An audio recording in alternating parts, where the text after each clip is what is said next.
Hi, welcome back to the channel guys, and welcome back to the Mini Cooper.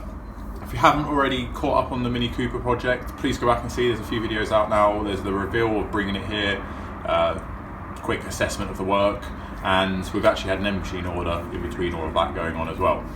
If you haven't seen the previous video, the one really recently, Violet, my mini sidewalk, is down with James. So James will be also putting content into this channel. Me and James will make Simpsons Classics what it will be for the future now. So you're going to have maintenance work, restoration work, shows, and we've got quite a few other little trick things lined up as well.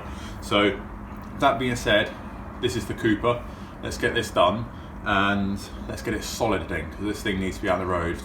At the moment, a lot of people confine to their homes and houses, so I'm hoping that gives a good positive in a way that cars get built for everyone, and for me, I can hopefully get out and do a bit more than I'm doing already.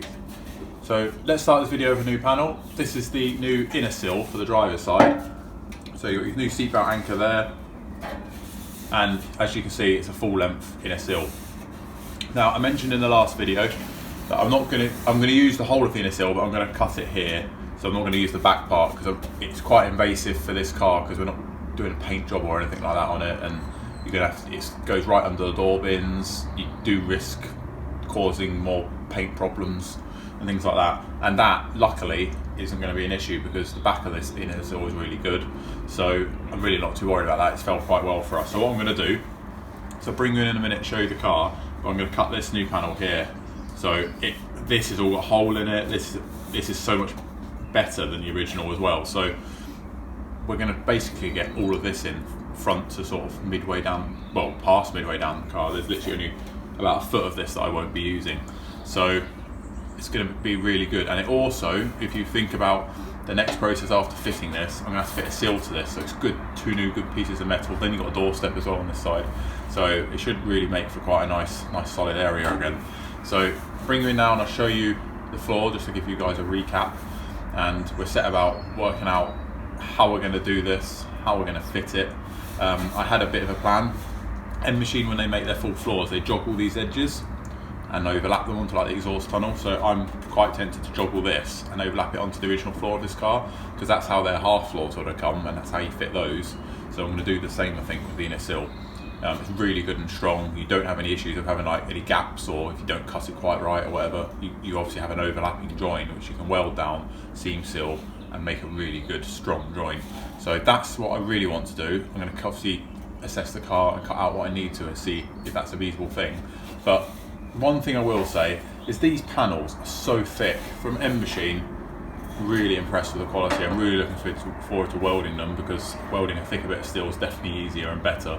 So it can't be any worse than what's in the car now, or what's not in the car now. So yeah, let's go and have a look at the car and let's crack on with, this is the first job really, I think. Get this in and then we can cut the doorstep out and move on from there.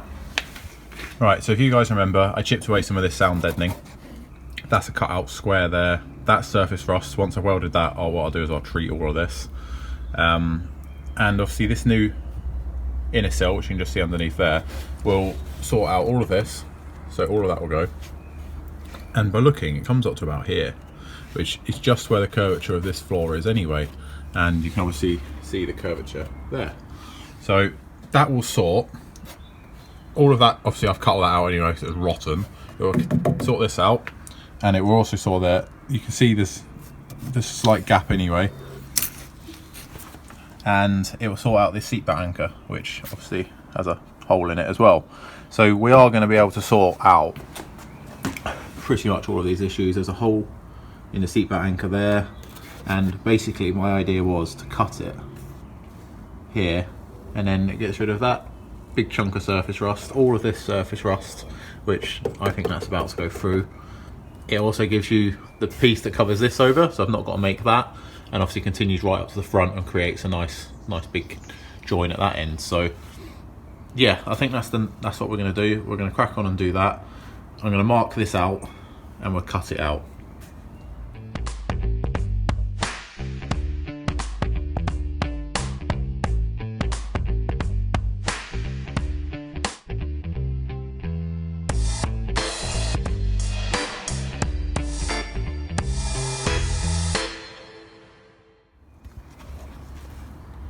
Right, so that's a sound deadening, which you've seen me taking out the budget clubman before, and obviously we have moved, there was quite a bit of crack to be fair, but we removed a lot of it there just to assess that damage there. Underneath here, it's really not too bad, but there is a hole here, which probably quite hard to see, but there is a hole here that's just cracking around this sort of profile of the floor. There is a noticeable hole there that's got bigger, that's where the seatbelt anchor is. And I think if I just chip away up to this flute, and I've measured it correctly, we've got that profile here on this new panel. So I'm gonna do my measurements correctly and try and joggle it over this floor. So we'll see how that goes. So I'm gonna get my tape measure out and do the boring bit now. I'm gonna measure to make sure I've got enough material on the new panel. And then we'll begin cutting out all of this, tidying this back. This is good and solid. You can see the flanges there that I've just revealed are really nice. So we're obviously plug weld to the new panel using those. And then I'm going to try and joggle it across here so we get a nice uniform sort of line across, and that's the plan. Once I've done that, I'll sort out that. I'm not worried by that at the moment. That's just I've actually made that little plate up already. Get the inner seal in and get this held up again and solid, and then we will look at sorting out the doorstep. I'm not worried about, with one big panel. It's just a case of lining that up. Just recently done one, if you've followed along my other builds, but I really want to get this inner sill in, and then number one, it'll be a massive part of the process done. So let's see how we get on. I'm going to do a bit of measurements and I might start cutting out this floor.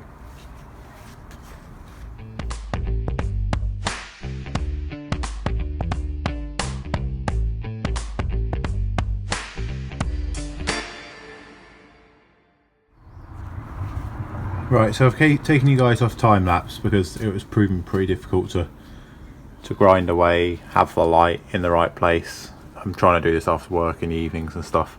It's grinding away in here, and there's no interior in here, but I still don't want to set fire to anything. So I've gone and got the correct method, which is my spot weld drill bit. But I thought this might be note to show some people, which I find a bit odd. This car's never been apart. It's never been welded in, like, to this extent in any time of its life. But look at those tacks. There's your doorstep, and there's your inner sill. Look how low it is. It's barely even tacked. I mean, I reckon I can probably just snap that, not too difficultly. It's barely hanging on. It's quite bonkers, that. So what I've done is, from the underside, is I've tapped this punch or chisel up, and it's highlighted a little bit easier where these spot welds were, because I couldn't see them. So I grind this away a bit, you can obviously see, to try and find them. Managed to drill that one out, that's fine. And then realised, look, it's not attached to anything. And that's when I was like, oh right. So yeah, look, they're barely attached. That ledge there, you can see that one I've just broken. It's just mad.